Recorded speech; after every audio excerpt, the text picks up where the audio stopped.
할렐루야. 오늘은 이 마음을 품으라 라는 제목으로 하나님의 말씀을 대언하도록 하겠습니다.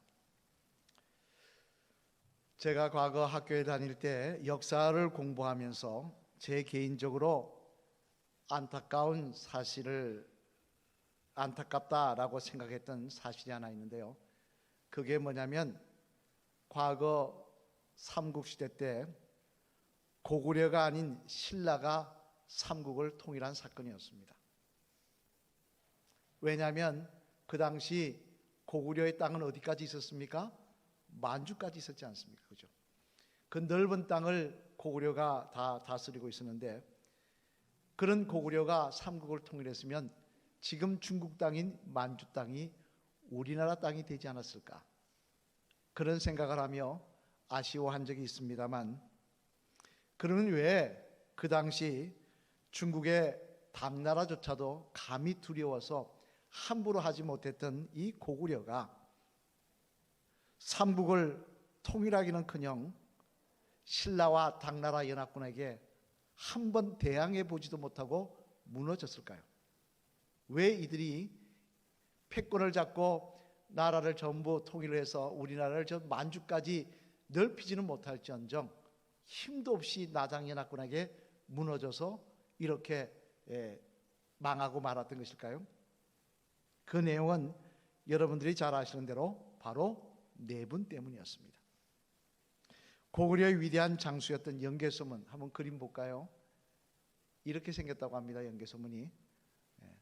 그런데 이 연개소문이 죽고 나자 그의 동생인 연정토와 또 연개소문의 아들인 연남건, 연남산, 이 네 명이 서로 왕의 자리를, 권력의 자리를 탐해서 서로 다투다가 결국 속에서부터 무너지기 시작했다는 거예요. 그래 막상 침략을 받았을 때는 칼 한 번 빼들고 싸워보지도 못하고 나라가 무너져 버렸다는 것입니다. 이게 얼마나 안타까운 일입니까? 이는 아무리 강성한 나라도 속에서 내분이 일어나면, 하나 되지 못하면 결국 망할 수밖에 없다 하는 사실을 역사적으로 증명하는 내용일 것입니다만, 그런 면에서 오늘 본문의 말씀에 보면은 교회에 대해서도 이렇게 말씀을 하십니다. 오늘 본문 2절 말씀 같이 한번 읽어보실까요? 시작. 마음을 같이하여 같은 사랑을 가지고 뜻을 합하며 한 마음을 품어. 아멘. 무슨 말씀입니까? 교회도 마찬가지로 한 마음을 품고 나가야 된다는 거예요. 하나가 되는 모습이 있어야 된다는 거예요. 하나가 되지 않으면 우리도 결국 무너지고 만다는 것입니다. 마귀의 밥이 되고 만다는 것입니다. 그러면서 사도 바울은 뭐라고 이야기하냐? 5절 말씀을 이어서 이야기합니다. 우리 5절 말씀도 같이 한번 읽어보시겠습니다. 시작. 너희 안에 이 마음을 품어라. 곧 그리스도 예수의 마음이니. 아멘. 뭐라고 말씀하십니까? 하나가 되기 위해서 반드시 있어야 될 게 뭐냐? 너희 안에 예수님의 마음을 품는 것이 중요하다라는 것입니다. 우리는 흔히 하나됨을 이야기할 때 뭐라고 이야기합니까? 단합돼야 하면 하나 될 거로 착각을 합니다. 친목돼야 하면 뭐 같이 재밌게 놀고 뭐 이렇게 행사 많이 하면 하나 될 거로 착각합니다. 제가 우리끼리 모여서 재밌게 노는 걸 갖다가 사치기 사뽀뽀 그러니까 오래된 옛날 사람 티낸다 그러는데요. 어쨌든 뭐 그런 식으로 논다고 해서 재밌게 한다고 해서 하나 되는 것이 아니더라는 거예요. 대신 예수님의 마음을 가질 때 교회는 하나 되는 역사가 일어나더라는 것입니다만, 그러면 여러분 이 땅에서 공생애를 사실 때 예수님의 마음 자세는 어떤 마음 자세였을까요? 어떤 마음 자세를 가지셨기에 우리에게 그 마음을 본받아서 하나 되라고 말씀하고 있는 것일까요? 바라기는 오늘은 이 말씀을 통하여 저와 여러분에게도 예수님의 마음을 본받는 모습이 있으셔서, 그 마음 품고 사시는 모습이 있으셔서 우리가 하나 되어 하나님의 영광을 위해 달려가는 십자가 군병들, 우리를 통하여 악한 영들이 떠나가며 하나님의 나라가 세워지는 역사가 이곳에서 일어나기를 주님의 이름으로 간절히 축원을 드립니다. 그러면 이 땅에서 공생애를 살아가실 때 예수님이 가지셨던 마음은 어떤 마음이었기에 그 마음을 가질 때 우리가 하나가 될 수 있다는 것인가? 그 내용을 한번 살펴보면요, 먼저 첫째로 한번 같이 읽어보시겠습니다. 앞을 보시면서 시작. 예수님이 가지셨던 마음은 자신을 비우신 마음입니다. 어떤 마음이었다고요? 자신을 비우신 마음이라는 거예요. 오늘 본문 7절 말씀을 앞을 보시며 한번 같이 읽겠습니다. 시작. 오히려 자기를 비워 종의 형체를 가지사 사람들과 같이 되셨고. 아멘. 여기에 보면 예수님의 말씀은 뭐냐? 자기를 비웠다고 말씀하고 있습니다. 자기를 비운 마음으로 그리스도의 사역을 감당하셨다는 거예요. 그러면 비우다라는 말은 무슨 말입니까? 이 말은요, 원어 성경인 헬라 성경에 보면은 에케노센이라는 말로 표현되어 있는데 그 말의 뜻은 포기하다라는 말이 더 가깝습니다. 포기하다라는 뜻입니다. 즉 예수님이 이 땅에 오시면서 자기의 권세, 자기가 가진 능력 이거 다 포기하시면서 그런 마음으로 그런 모습으로 사역을 감당하셨다는 거예요. 사실 여러분, 예수님은 세상 사람들이 이야기하는 것처럼 2000년 전 유대 땅에 살았던 공자나 맹자 같은 성인이 아니십니다. 세상 사람들은 뭐라 그럽니까? 예수님을 칼 야스파가스 같은 철학자는 이야기합니다. 예수님을 4대 성인 중에 한 사람이라고. 예수님 성인이 아니라는 거예요. 그리고 누구는 또 이야기합니다. 부처나 로다처럼 종교의 창시자라고.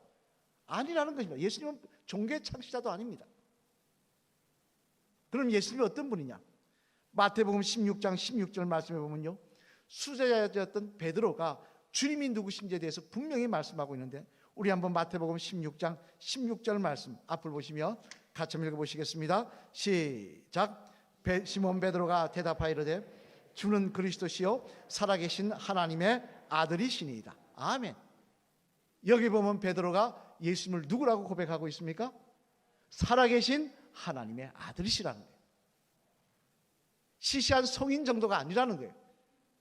종교를 창시한 그런 창시자가 아니라는 거예요. 하나님의 아들이시라는 것입니다. 그러나 이런 고백은요, 예수님의 제자인 베드로만 한 것이 아닙니다. 여러분 잘 아시는 예수님을 십자가에 못 박았던 백부장, 로마의 백부장 있지 않습니까? 그는 예수님을 따르던 사람도 아닙니다. 믿던 사람도 아니에요. 그런데 그런 그가 예수님을 십자가에 못 박으면서 나서 그가 뭐라고 고백하고 있습니까? 우리 한번 읽어볼까요? 마태복음 27장 54절 말씀 앞을 보시며 한번 같이 읽겠습니다. 시작. 백부장과 및 함께 예수를 지키던 자들이 지진과 그 일어난 일들을 보고 심히 두려워하여 이르되 이는 진실로 하나님의 아들이었도다 하더라. 아멘. 예수님을 전혀 따르지 않고 믿지 않던 그들이 예수님의 십자가 사건을 바라보고 나서 뭐라고 이야기하고 있습니까? 이분은 하나님의 아들이시라는 거예요. 성인 정도의 그게 아니라는 것입니다. 하나님의 아들이시라는 거예요. 뿐만 아니라 요한계시록 19장 15절로 16절 말씀해 보면요, 예수님이 그런 예수님이 어떤 권세를 가지신 분이신가를 말씀하고 있는데, 우리 한번 볼까요? 요한계시록 19장 15절로 16절 말씀도 앞을 보시며 같이 읽겠습니다. 시작. 그의 입에서 예리한 금이 나오니 그것으로 만국을 치겠고 친히 그들을 철장으로 다스리며 또 친히 하나님 곧 전능하신 이의 맹렬한 진노의 포도주 틀을 밟겠고 그 옷과 그 다리에 이름을 쓴 것이 있으니 만왕의 왕이요 만주의 주라 하였더라. 아멘. 무슨 말씀입니까? 밤모습에서 요한 사도는 하나님께서 보여주시는 환상을 봅니다. 천국의 모습을 봅니다. 하나님의 나라를 봅니다. 그때 그 하나님의 나라를 보니까 그곳에 계신 예수님, 그 예수님이 어떤 예수님이냐? 어떤 분이시냐? 만왕의 왕이시더라는 거예요. 만주의 주시더라는 거예요. 그리고 이 땅의 모든 것을 판단하시고 앞으로 이 땅을 심판하실 분이시더라는 거예요. 그렇다면 여러분, 예수님이 어떤 분이십니까? 얼마나 놀라운 분이십니까? 그런데 그런 분이 자신의 모든 지위와 모든 권세를 다 포기하시고 이 땅에 오시더라는 것입니다. 화려한 왕궁에 태어나신 것이 아닙니다. 말이 먹는 말구육간, 말이 먹는 구유, 말의 밥통입니다. 말구유가 뭐냐? 말이 밥 먹는 자리입니다. 여러분 중에 태어나실 때 말구유에 태어나신 분 계십니까? 그런 말구에 태어나셨습니다. 자라시면서도 나사렛에 무슨 선한 것이 나겠느냐는 모욕을 감내하시며 자라셨습니다. 그리고 심지어 우리를 구원하시기 위해 공생을 하시면서도 바리새인들과 사두개파 등 유대인들은 뭐라고 이야기합니까? 모욕을 하고 비난하고 침을 뱉고 별일을 다 합니다. 그런 모욕을 당하시더라는 거예요. 그럼 왜 주님은 이 땅에 오셔서 하나님의 아들이시니 이런 모욕과 이런 멸시를 당하시면서 왜 권세를 다 포기하시고 이렇게 당하시는 겁니까? 그것은 자신의 권세를 포기하지 않고는, 자신의 자리를 포기하지 않고는 절대 우리와 하나 될 수가 없기 때문에 그렇다는 것입니다. 여러분들은 다미안 신부님을 잘 알 겁니다. 한번 볼까요? 어떻게 생겼는지. 이분이 다미안 신부님입니다. 몰로카이스의 성자라는 그런 별칭을 갖는 그 신부님인데요, 내용은 잘 아실 겁니다. 하와이에 가면은 섬들이 여러 개 있는데 그 중에 5번째 큰 섬이 몰로카이 섬입니다. 저는 하와이를 가보지 않았습니다만 그 섬이 몰로카이 섬이라고 합니다. 그런데 이 당시 몰로카이 섬이 유명했던 이유는 뭐냐면 이 섬에는 문둥병자를 모아놨다는 거예요. 우리나라에 소록도 있지 않습니까? 문둥병 걸린 사람들 살지 않습니까? 그렇처럼 이 몰로카이 섬도 문둥병자만 모아놓고 살겠다는 거예요. 그래서 사람들은 그 섬 가까이 가지도 않습니다. 저주의 섬이라고 불렀다는 거예요. 그런데 그 섬의 모습을 보고 너무나 안타까워서 이 다미안 신부가 그곳에 들어가서 문둥병자를 돌보며 살기로 작정을 하고 들어갑니다. 그리고는 그 섬에 들어가서 문둥병자들을 위해서 온갖 봉사를 다하고 헌신을 다하는데, 참 안타까운 것은요, 그렇게 헌신을 하는데 문둥병자가 감사하다 그러고 당신 때문에 참 기쁘다고 이야기하는 것이 아니라 돌아서서 욕하고 돌아서서 비난하고 돌아서서 수근수근 하더라는 거예요. 아니, 나는 이렇게 희생을 하는데 왜 저렇게 나를 못 받아들이고 수근수근할까? 난 줄 알아봤더니 뭐냐? 이유는 다 하나예요. 너는 건강한 사람 아니냐는 거예요. 당신은 건강한 사람 아니냐는 거예요. 우리는 저주받은 사람이라는 거예요. 그러니 괜히 여기 와서 동정 베풀지 말라는 거예요. 자신의 이상을 위해서 허세 부리지 말라는 거예요. 이 사실을 깨닫게 된 다미안 신부는 그제서 하나님께 이렇게 기도드리기 시작합니다. 하나님, 나에게도 문둥병을 주옵소서. 나에게도 문둥병을 주옵소서. 그리고는 이제 문둥병이 걸린 모습으로 그들 앞에 다시 찾았을 때 몰로카이 섬의 문둥병자들이 마음을 열고 이 신부님을 받아들이기 시작하더라는 거예요. 그리고 그가 전하는 복음을 받아들이기 시작하는 거예요. 왜입니까? 건강한 몸을 포기하고 같이 문둥병이 걸려서 찾아온 이 다미안 신부를, 그 모습을 통하여 그들은 이 다미안 신부님이 자신을 얼마나 사랑하는지를 깨달았기 때문에 그런 것입니다. 여러분, 이처럼 한쪽 편이 자신의 권세를 자랑하고요, 자신의 특별함을 내세우면 절대 하나 될 수 없습니다. 여러분 한번 생각해 보십시오.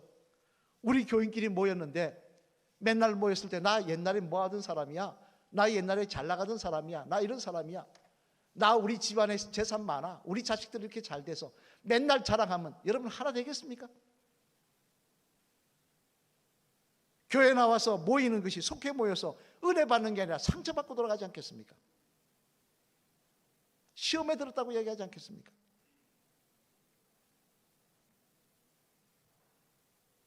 따라서 사도행전에 보면요, 사도행전 교회 초대교회들이 하나 되었다고 했는데 그때 그들은 어떤 모습으로 하나 되느냐? 그 초대교회 교인들 중에는요, 가이사의 친척들도 있어요. 다시 말해 로마 황제의 친척들도 있었습니다. 왕족이죠. 그런데 그들이 어떻게 합니까? 내가 왕족이라고 내세우지 않습니다. 인간 같지 않게 사람이라고 이 대우를 하지도 않았던 노예들에 대해서 뭐라고 해야 하며 형제라고 하며 그들의 발을 씻습니다. 같이 음식을 나눕니다. 그랬더니 초대교회가 하나 되어서 하나님의 놀라운 역사가 일어나더라는 거예요. 에베소서 6장 7절 말씀해 보면요, 사도 바울은 우리들에게 성도의 교제에 대해서 권면하면서 이렇게 말합니다. 우리 한번 읽어보실까요? 에베소 6장 7절 시작. 기쁜 마음으로 섬기기를 주께 하듯 하고 사람들에게 하듯 하지 말라. 아멘. 무슨 말씀입니까? 서로 대할 때 주께 하듯 하라는 거예요. 이 무슨 이야기입니까? 여러분이 지금 주님 만나시면 내가 어디 사장이었다, 지점장이었다, 내가 돈 많다, 그 자랑하시겠습니까? 그래서 코가 땅에 붙듯이 엎드려져서 하나님, 내가 죄인입니다, 내가 부족한 사람입니다, 그렇게 하지 않겠습니까? 성도의 교제는 그런 거란 거예요. 자기를 포기하고 내 자랑, 내 이심, 내 생각 포기하고 내 고집 포기하고 다른 성도를 섬길 줄 아는 모습, 이것이 바로 예수님의 마음이셨으며, 이 모습을 우리가 본받을 때 교회는 하나 되며 하나님의 역사가 이곳에 일어난다는 것입니다. 여러분, 분열하는 곳에는 반드시 마귀의 역사가 있습니다.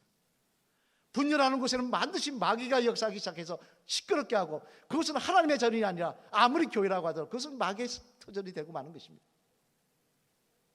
바라기는 우리 자신을 비울 줄 아는 모습.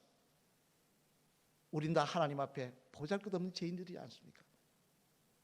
서로를 비우며 서로를 죽게, 서로 보며 죽게 하듯이 서로 섬기는 모습이 있을 때 우리는 하나 되어 하나님의 역사를 이곳에 이루어가는 진정한 십자가 군병들이 될 줄로 믿습니다.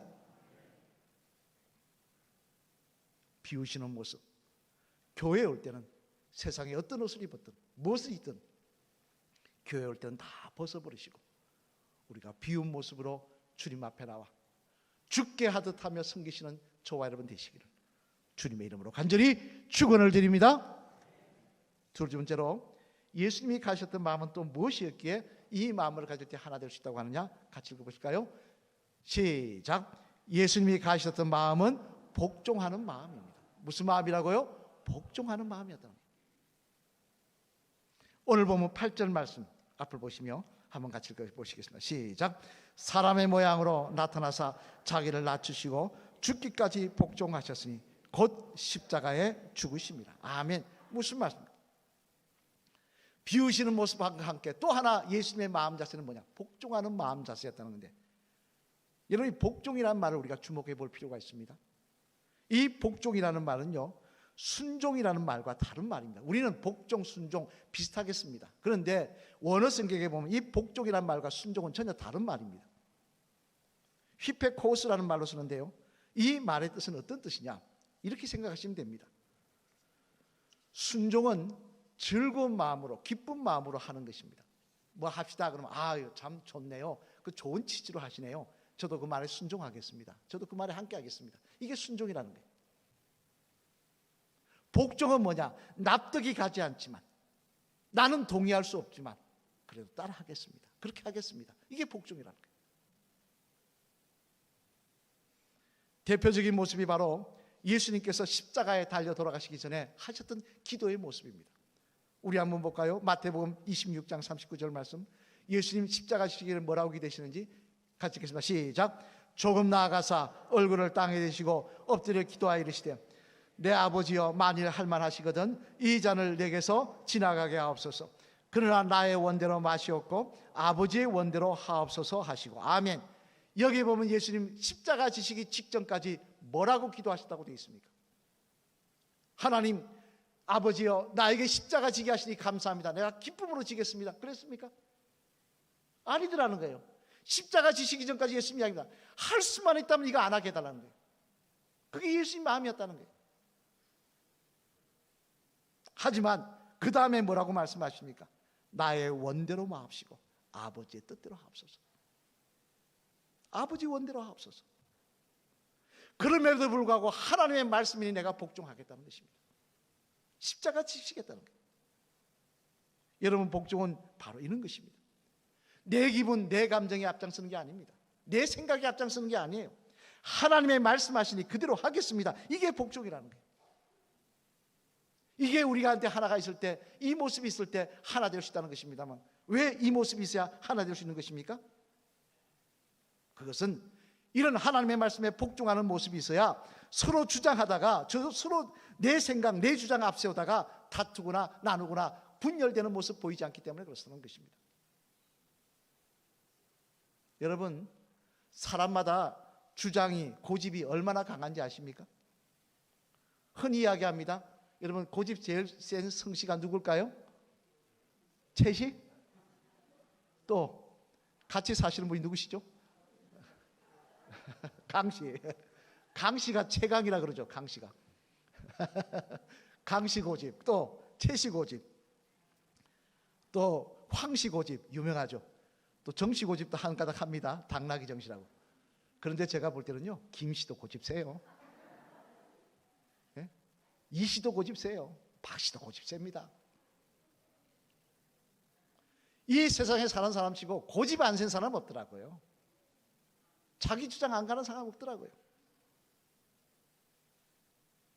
제 개인적인 이야기입니다만 42년 전에 처음에 서울에 이제 대학에 올라와서 서울에 올라왔을 때 기숙사에서 살았습니다.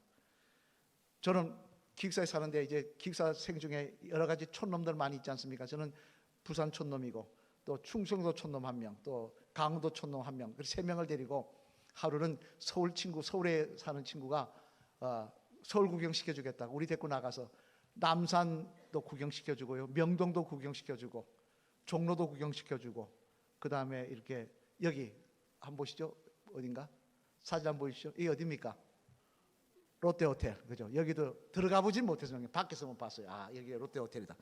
이렇게 구경했습니다. 고맙죠. 촌놈들 눈에 이렇게 벗겨준다고 구경시켜주니, 시간 내서 구경시켜주니 얼마나 고맙습니까? 그리고 나서 이제 지방에는 잘 없는 지하도 구경시켜주겠다고, 롯데호텔 밑에 지하도 있었지 않습니까? 지하로. 그걸로 내려가서 한참 구경을 시켜줘. 뺑뺑이 돌았어요. 한참 걸었어요. 그러다가 와갖고 다시 이제 롯데호텔 앞으로 나와가지고 세워놓고는 이야기하는 겁니다. 저거 롯데호텔이다 이야기한 거예요. 다시. 그랬더니 제가 충청도 사람 고집센 줄 그때 알았습니다. 충청도 친구가 딱 아니라는 거예요. 왜 아니냐? 롯데호텔이니까 아니라는 거예요. 왜냐니까 우리가 밑을 그렇게 많이 돌았는데, 많이 걸어다니는데 또 이게 롯데호텔이 없다는 거예요. 우린 돌아온 건데 이 친구는 계속 간 거로 생각을 하는 겁니다. 뺑뺑 돌다 보니까. 이게 롯데호텔, 속이지 말라, 촌놈이라고 무시하지 말라, 이 롯데호텔 아니라는 거예요. 길거리에서 한참 다퉜습니다. 사람들 웃었을 거예요. 롯데호텔 앞에 두고 롯데호텔 맞다 아니다 그러고 있으니까. 근데 누가 이긴 줄 아십니까? 충청도 촌놈이 이겼습니다. 그래갖고 우리 결정을 했습니다. 아, 이거 롯데호텔 아니다. 그럼 갔어요. 안 그러면 집에 못 가게 생겼으니까. 사람의 고집이라는 게요, 대단하더라는 거예요. 자기 주장이 대단하더라는 것입니다. 근데 교회에서도 자기 주장, 자기 생각 내세우기 시작하면 무너지는 것입니다. 하나 될 수가 없는 거예요. 제 말을 목사님 말씀이니까 순종하고, 그게 아닙니다. 하나님의 말씀에 복종하는 것입니다. 저도 하나님의 말씀에 복종하는 것이고, 여러분도 하나님의 말씀에 복종할 때, 그럴 때 하나님은 이곳에 역사를 이루시키시며 우리를 통하여 하나님 기뻐하실 일들이 많이 일어나게 하실 줄로 믿습니다. 빌립보서 2장 12절 말씀해 보면요, 사도 바울은 이렇게 말씀하십니다. 같이 우리에게 이렇게 권면하십니다. 같이 읽어보시겠습니다. 시작. 그러므로 나의 사랑하는 자들아, 너희가 나 있을 때뿐 아니라 더욱 지금 나 없을 때에도 항상 복종하여 두렵고 떨림으로 너희 구원을 이루라. 아멘. 하나님의 말씀에 학장 복종하는 모습이 있을 때, 내 생각이 앞장서는 게 아니라 나는 사랑하기 싫지만 하나님이 사랑하라 하셨으니 성령으로 기도하며 성령의 도우심으로 사랑하려고 몸부림칠 때 우리는 하나 될 수 있으며, 그곳에 하나님의 역사가 일어나며 악한 영들이 떠나가는 역사가 바로 이곳에 베풀어지게 될 줄로 믿습니다. 사랑하는 성도 여러분, 이제 말씀을 마치려고 합니다. 요한복음 17장 11절 말씀에 보면요, 예수님께서 세상을 성천하시기 전에 우리를 위해서 기도하신 내용이 있습니다. 한번 볼까요? 뭐라고 저와 여러분을 위해서 기도하셨는지 같이 읽겠습니다. 시작. 나는 세상에 더 있지 아니하오나 그들은 세상에 있사옵고 나는 아버지께로 가옵나니 거룩하신 아버지여, 내게 주신 아버지의 이름으로 그들을 보존하사 우리도 같이 그들도 하나 되게 하옵소서. 아멘. 여기 보면 이렇게 말씀합니다. 그들도 보존하사, 그들을 흔들리지 않고 막의 밥이 되지 않게 하시고 끝까지 믿음의 사람으로 천국 백성으로 갈 수 있도록 하나님 인도해 달라고 하시면서 뭐라고 이야기합니까? 하나 되게 해달라고 이야기합니다. 그 비결이 하나됨이라는 것입니다. 이를 위해서 먼저 하나 되는 모습이 있을 때 무너지지 않는다는 것입니다. 여러분, 우리도 마찬가지입니다. 아무리 교회를 잘 지어놓고 아무리 멋있게 해도요, 하나 되지 못하면 마귀의 밥이 될 수밖에 없습니다. 우리가 열심히 하는 것이 하나님의 기쁨이 아니라 마귀가 기뻐하는 역사가 일어날 수밖에 없는 것입니다. 이를 위해서 저부터 여러분 전부가 우리를 비우는 모습이 있어야 될 것입니다. 그리고 우리가 저부터 여러분 모두가 우리를 포기하고 하나님의 말씀에 복종하는 모습이 있어야 될 것입니다. 내 생각이 아니라 하나님의 말씀하셨으니, 하나님이 그렇게 하셨으니 우리는 아멘 합니다라고 나갈 때 이곳에 하나님의 역사가 일어날 것이고, 이곳에 더 많은 생명의 구원받음을 얻게 될 것이고, 우리 교회를 통하여 하나님이 기뻐하신 일들이 많이 일어나게 될 줄로 믿습니다. 마지막에 따라 하시겠습니다. 집사님, 예수님처럼 자신을 버리는 모습, 예수님처럼 말씀에 복종하는 모습이 있으시길 바랍니다. 있을 것 같습니까? 대답은 잘하시는데. 믿어보겠습니다. 같이 따라 하시겠습니다. 그래야 할 때 하나님은 집사님을 통하여 큰 영광 받으실 줄로 믿습니다. 할렐루야. 아멘. 우리가 내 자신을 포기하는 모습이 있고 하나님의 말씀에 복종하는 모습이 있을 때 우리는 하나 되어 하나님께 영광 돌리게 될 줄로 믿습니다. 오늘 보면 5절로 8절 말씀 앞을 보시며 우리 한번 말씀을 생각하시며 한번 읽어보실까요? 시작. 너희 안에 이 마음을 품으라. 곧 그리스도 예수의 마음이 그는 근본 하나님의 본체시나 하나님과 동등됨을 취할 것으로 여기지 아니하시고 오히려 자기를 비워 종의 형체를 가지사 사람들과 같이 되셨고 사람의 모양으로 나타나사 자기를 낮추시고 죽기까지 복종하셨으니 곧 십자가에 죽으심이라. 아멘. 이 마음이 예수님의 마음이었다는 거예요. 이 모습이 우리가 가져야 될 마음의 자세라는 거예요. 바라기는 이 마음을 가지고 이 마음을 품고 주님 따라가시는 저와 여러분 되셔서 우리가 하나 되어 하나님께 영광 돌리는 많은 일들이 이 홍제교회를 통하여 내 가정을 통하여 일어나는 귀한 저와 여러분 되시기를 주님의 이름으로 간절히 축원을 드립니다.